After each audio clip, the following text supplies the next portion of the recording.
शिवलीलामृत ग्रंथाच्या प्रत्येक अध्यायामध्ये आपल्या जीवनातील प्रत्येक प्रश्नाची उत्तरे मिळतात। शिव म्हणजे देवांचे देव महादेव अर्थात भगवान शंकर हे कलियुगात श्रेष्ठ देवता मानले गेले आहेत। याचा वेद आणि पुराणात उल्लेख सापडतो। मनुष्य जन्म घेतलेल्या प्रत्येक व्यक्तीच्या आयुष्यात दुःख संकटे असतातच। याच दुःख संकटातून आयुष्याची वाट सापडून योग्य दिशा मिळावी, आपले जीवन सार्थकी व्हावे यासाठी भगवान शंकरांना शरण जावे आणि याचसाठी श्रावण महिन्यामध्ये या पवित्र पर्वामध्ये शिवलीलामृत या पवित्र ग्रंथाचे पारायण आपल्या घरामध्ये वास्तूमध्ये एक वेळा तरी अवश्य करावे। शिवलीलामृत या ग्रंथाचे तुम्ही 7 दिवसाचे पारायण करू शकता, 3 दिवसांचे पारायण करू शकता आणि 1 दिवसाचं पारायण सुद्धा करू शकता। श्रावण महिन्यामध्ये 1 दिवसाचं पारायण तुम्ही कोणत्याही दिवशी कोणत्याही वारी करू शकता, पण जर तुम्हाला शक्य झालं तर श्रावणी सोमवारी तुम्ही शिवलीलामृताचं 1 दिवसाचं पारायण करण्याचा प्रयत्न करा। तुमच्यासारखे तुम्हीच भाग्यवान असाल। यंदा 2025 मध्ये 4 श्रावणी सोमवार आलेले आहेत। तुम्हाला जर शक्य झालं तर ह्या 4ही श्रावणी सोमवारी तुम्ही शिवलीलामृत ग्रंथाचं पारायण करा। पण हे शक्य नसेल तर तुम्ही बसता उठता म्हणजे जो पहिला श्रावणी सोमवार आहे आणि जो शेवटचा श्रावणी सोमवार आहे या 2 सोमवारी तुम्ही पारायण करू शकता। हेही शक्य नसेल तर या 4 पैकी कोणत्याही एका श्रावणी सोमवारी शिवलीलामृत या ग्रंथाचं पारायण करण्याचा तुम्ही नक्की प्रयत्न करा। नमस्कार सर्वांना, मी प्रांजली। या व्हिडिओमध्ये मी तुमच्यासोबत 1 दिवसीय शिवलीलामृत पारायण कसे करावे, मग ते तुम्ही श्रावण महिन्यामध्ये कोणत्याही दिवशी करा, कोणत्याही वारी करा किंवा श्रावणी सोमवारी करा। हे पारायण करत असताना संकल्प कसा करायचा, या पारायणाचं उद्यापन कसं करायचं, नियम काय आहेत, वाचनाची वेळ काय आहे, पारायण झाल्यानंतर कोणकोणत्या आरत्या करायच्या आहेत, नैवेद्य काय दाखवायचा आहे आणि पूजा मांडणी जर तुम्ही केली तर त्याची उत्तर पूजा कशी करायची आहे, अशी सगळी माहिती तुम्हाला मिळणार आहे। सुरुवात नियमांपासून करूया। बघा, नियमांना कधीही घाबरून जाऊ नका, कारण देव हा भीतीचा विषय नाहीये, देव हा भक्तीचा विषय आहे। त्यामुळे जी काही व्रतवैकल्य सेवा तुम्ही श्रावण महिन्यामध्ये किंवा इतर वेळी करता तर ते करत असताना घाबरू नका। मनामध्ये श्रद्धा ठेवा, भाव ठेवा आणि तुम्ही जशा पद्धतीने सेवा करता त्याच पद्धतीने करा।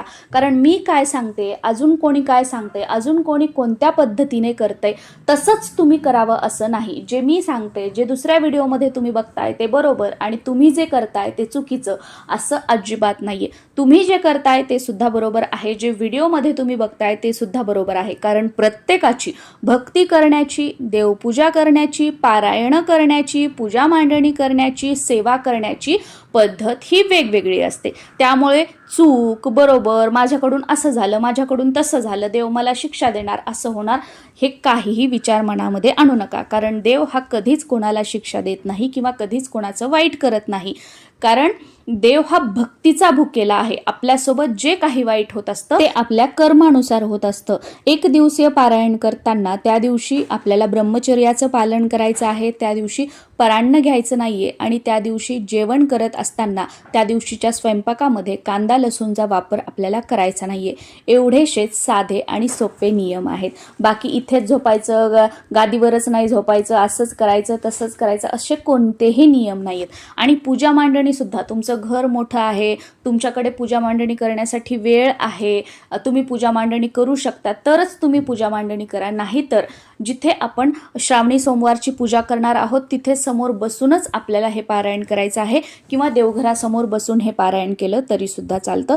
हे पारायण करत असताना शक्यतो पांढऱ्या रंगाचे कपडे तुमच्याकडे असतील तर ते घालण्याचा प्रयत्न करा, ते नसतील तर फिकट रंगाचे जे कोणते कपडे असतील ते तुम्ही घाला, पण काळ्या रंगाचे कपडे घालू नका। पारायणाला बसताना बसण्यासाठी आसन घ्यायचं आहे, ग्रंथ ठेवण्यासाठी चौरंग, पाट किंवा जे ग्रंथ ठेवण्याचं आसन असतं ते तुम्हाला घ्यायचं आहे। वाचायला सुरुवात करताना सुरुवातीला ग्रंथाचं पूजन करायचं आहे आणि त्यानंतर वाचनाला सुरुवात करायची आहे। पारायणाची सुरुवात संकल्पापासून करायची आहे। उजव्या हातात पाणी घ्यायचं, त्यामध्ये हळद, कुंकू, अक्षदा, एक फूल घ्यायचं आहे। सुरुवातीला गणपतीचं स्मरण, त्यानंतर कुलदेवी कुलदेवीचं आणि नंतर आपल्या गुरूंचं, म्हणजे गणपतीचा मंत्र, तुमच्या कुलदेवीचा मंत्र आणि आपल्या गुरूंचा मंत्र जो कोणता असेल तो एक एक वेळा म्हणायचा आहे. त्यानंतर तुमची जी कोणती इच्छा असेल ती महादेवांना सांगायची आणि ती पूर्ण होण्यासाठी प्रार्थना करायची आहे. आणि हे पारायण माझ्याकडून निर्विघ्नपणे पूर्ण करून घ्या अशी विनंती सुद्धा तुम्हाला करायची आहे. याचबरोबर तुम्ही एकपेक्षा जास्त पारायण जर या श्रावण महिन्यामध्ये करणार असाल तर त्याचा उल्लेख सुद्धा करायचा आहे. जसं की 13 ऑगस्ट ते 11 सप्टेंबर या श्रावण महिन्यामध्ये मी शिवलीलामृताचे 7 पारायण करणार आहे, 3 पारायण करणार आहे किंवा 1 पारायण करणार आहे आणि ते किती दिवसांचे करणार आहे याचा सुद्धा उल्लेख करायचा. जसं की 7-7 दिवसांचे मी 3 पारायण करणार आहे या महिन्यामध्ये, किंवा मी 3-3 दिवसाचे 5 पारायण करणार आहे, किंवा मी 1 दिवसीय 5 पारायण करणार आहे, असा उल्लेख आवर्जून करायचा आहे. आणि त्यानंतर हातातील पाणी जे आहे ते ताम्हणामध्ये तुम्हाला टाकायचं आहे. हा झाला आपला संकल्प.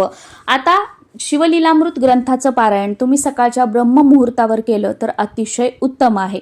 1 दिवसाचं पारायण करण्यासाठी 5.5 ते 6.5 किंवा 7 तास तुम्हाला लागू शकतात. शेवटी तुमच्या वाचनाच्या स्पीडवर आहे. काही कारणाने ब्रह्ममुहूर्तावर तुम्हाला पारायण करणं शक्य नसेल तर दुसरी उत्तम वेळ म्हणजे प्रदोष काळ. प्रदोष काळ म्हणजे काय? जेव्हा सूर्य मावळतो त्याच्या 45 मिनिटं अगोदर आणि 45 मिनिटं नंतर, किंवा 1.5 तास अगोदर आणि 1.5 तास नंतर ही जी वेळ असते, जसं की 4:30 ते 7:30 या वेळेमध्ये तुम्ही पारायणाला कधीही सुरुवात करू शकता.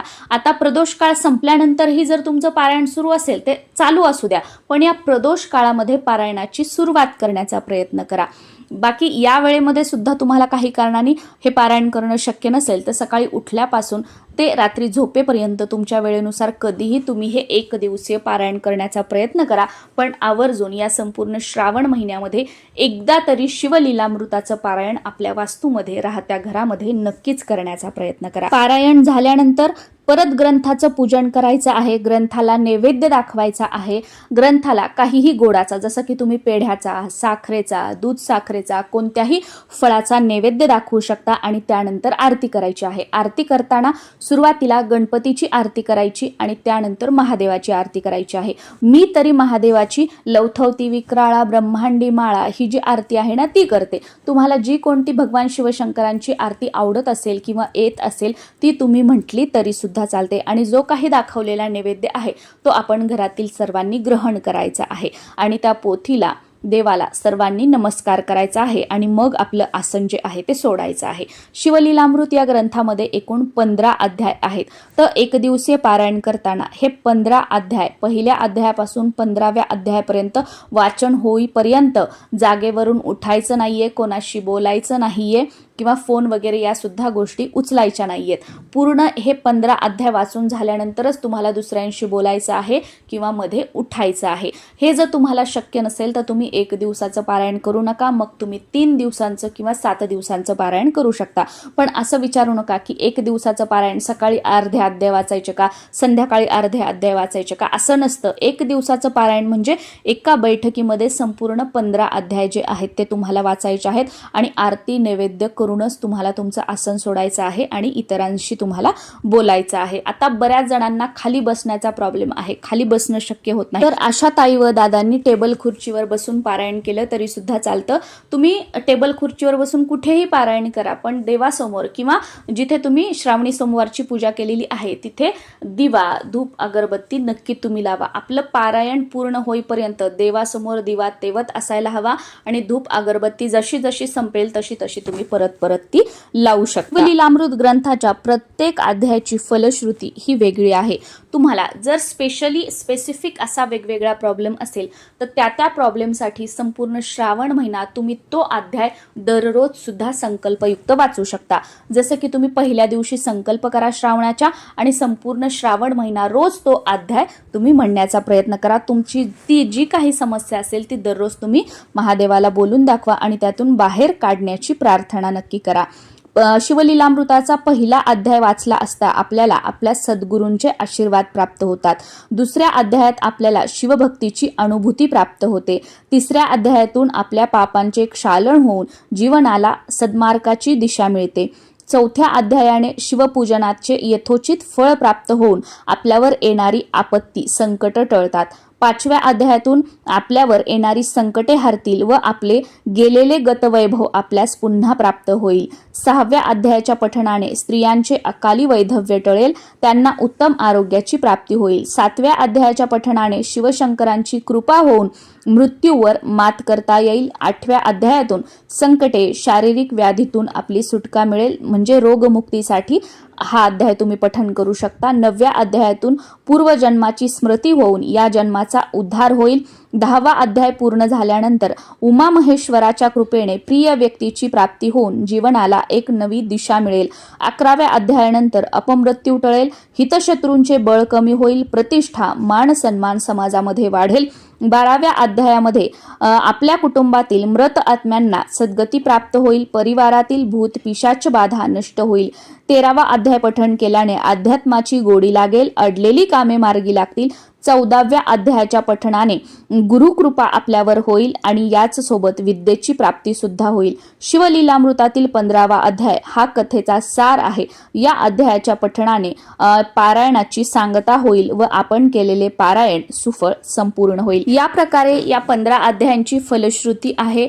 आय होप तुम्हाला सर्व माहिती मिळाली असेल आणि निसंकोचपणे नियमांना न घाबरता या श्रावण महिन्यामध्ये एक तरी शिवलीलामृत ग्रंथाचं पारायण तुम्ही तुमच्या वास्तूमध्ये नक्की कराल अशी अपेक्षा करते आणि आपली रजा घेते. नमस्कार. श्रावण महिन्यातील पहिल्या सोमवारी साधी व सोपी पूजा कशी करावी, शिवामूठ कशी अर्पण करावी हा व्हिडिओ आपल्या चॅनलवर अपलोड झालेला आहे. याचबरोबर श्रावण महिन्यामध्ये केली जाणारी सर्व व्रत वैकल्य, पारायण, पूजा, नागपंचमी जे काही सण श्रावण महिन्यामध्ये येतात ती सर्व माहिती असणारे व्हिडिओ आपल्या चॅनलवर अपलोड झालेले आहेत. त्यामुळे नक्कीच चॅनलला भेट द्या व व्हिडिओला भरभरून प्रेम द्या. नमस्कार.